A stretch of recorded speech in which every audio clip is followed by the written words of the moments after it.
بسم اللہ الرحمن الرحیم۔ سوال ہے، حضرت محمد صلی اللہ علیہ وسلم کو نبوت کب ملی؟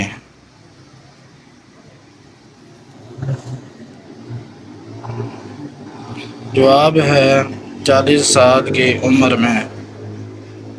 سوال ہے، حضرت محمد صلی اللہ علیہ وسلم پر پہلی وحی کہاں نازل ہوئی؟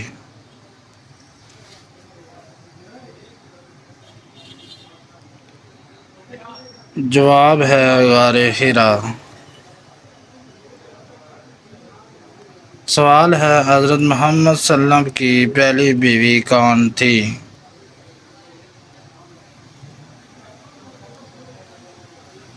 جواب ہے حضرت خدیجہ رضی اللہ عنہا۔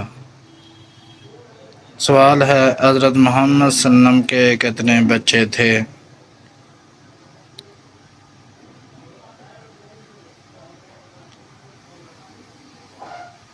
جواب ہے 7 بچے۔